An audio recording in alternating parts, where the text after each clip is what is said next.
여러분 안녕하세요. 인문학덕나무를 운영하는 문학평론가 오홍재입니다. 오늘은 문학너머 인문학 시간으로 황지우의 거룩한 식사를 살펴보도록 하겠습니다. 식사는 밥을 먹는 일입니다. 생명으로 사는 한 우리는 밥을 먹지 않을 수 없습니다.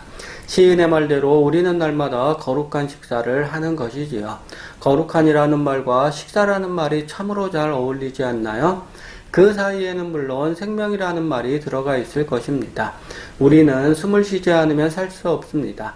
마찬가지로 우리는 밥을 먹지 않으면 살 수 없습니다. 숨보다 밥보다 더 거룩한 것이 이 세상에는 없다는 말입니다. 이 시를 읽으며 우리가 날마다 수행하는 거룩한 식사에 대해 생각해 보시기 바랍니다. 먼저 시를 읽어보도록 하겠습니다. 나이 든 남자가 혼자 밥 먹을 때 울컥하고 올라오는 것이 있다. 큰 덩치로 분식집 메뉴표를 가리고서 등 돌리고 라면바를 건져 올리고 있는 그에게 양푼에 식은 밥을 놓고 동생과 눈 흘기며 숟갈 싸움하던 그 어린 것이 올라와 갑자기 목매게 한 것이다. 몸에 한 세상 떠 넣어주는 먹는 일의 거룩함이여. 이 세상 모든 찬밥에 붙은 더운 목숨이여. 이 세상에서 혼자 밥 먹는 자들 풀어진 뒷머리를 보라. 파고다공원 뒤편 순댓집에서 국밥을 숟가락 가득 떠 넣으시는 노인의 쩍 벌린 입이 나는 어찌 이리 눈물겨운가.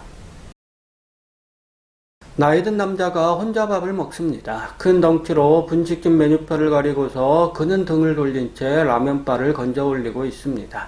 이 남자를 보며 시인은 울컥하고 올라오는 것이 있다고 고백합니다. 마음 저 깊은 곳에서 올라오는 이 감정을 우리는 어떻게 이해해야 할까요? 시인은 어린 시절을 떠올립니다. 양푼에 담긴 식은 밥을 놓고 시인은 동생과 눈을 흘기며 숟갈 싸움을 벌였습니다.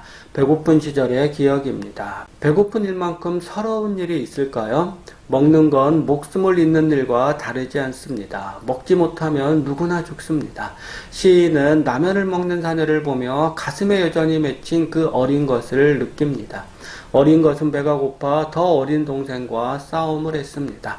어린아이들은 배고픔을 참지 못합니다. 배가 고프면 이내 우는 아이들을 생각해 보세요. 배고픔은 이성으로 조절되지 않는 감각입니다. 식은 밥을 향한 어린 것의 욕망을 우리가 눈을 기며 볼 수 없는 이유입니다. 시인은 먹는 일의 거룩함을 이야기합니다. 거룩함은 성스러움과 이어집니다. 시인의 말만 따나 먹는 일에는 한 세상이 담겨 있습니다. 사는 일은 곧 먹는 일이 아니던가요? 무언가를 먹음으로써 목숨이 유지되는 것이라면 우리네 생에는 이미 타자가 개입되어 있는 셈이 됩니다. 우리는 타자를 먹음으로써 생명으로서 삶을 살아갑니다. 생명이 또 다른 생명을 먹는 과정은 생명살이에 드리워진 희생을 내둘러 보여줍니다. 먹는 일에 담긴 거룩함은 무엇보다 희생하는 생명을 전제로 표현될 수 있다는 얘기입니다. 어린 것이 노인이 된다는 건 무엇을 뜻할까요? 시간은 어찌 보면 무언가를 먹는 과정, 달리 말하면 무언가가 희생하는 과정을 이야기하는 것인지도 모릅니다. 먹으면 살고 못 먹으면 죽습니다. 어떤 경우에도 생명은 무언가를 먹어야 재생을 지속할 수 있습니다. 이 세상 모든 찬밥에 붙은 더운 목숨에 드러나는 대로 시인은 더운 목숨을 잇는 일에 새겨진 거룩함을 이 시에서 펼쳐내고 있습니다. 더운 밥이라고 좋고 찬밥이라고 나쁜 게 아닙니다. 더운 밥이면 어떻고 찬밥이면 어떤가요? 중요한 것은 더운 목숨을 유지하기 위해 밥을 먹는다는 사실입니다. 더운 밥과 찬밥을 구분하는 건 먹는 인간일 뿐입니다. 배고픔을 모르는 인간이라고 표현하면 어떨까요? 양푼에 담긴 식은 밥을 더 먹기 위해 다투는 형제를 보고도 더운 밥과 찬밥을 가릴까요?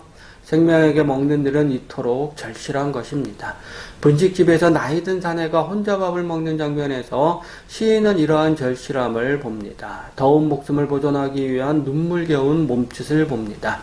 라면 한 그릇에 걸린 생의 무게를 우리가 어찌 짐작조차 할 수 있을까요? 먹는 일은 곧 사는 일입니다. 시인은 이 세상에서 혼자 밥 먹는 자들이 내보이는 풀어진 뒷머리에 주목합니다. 무방비 상태로 그들은 밥을 먹습니다. 혼자 있어도 밥은 먹어야 합니다. 외로움은 외로움이고 밥은 밥일 뿐입니다. 인생이란 게 그렇지 않은가요?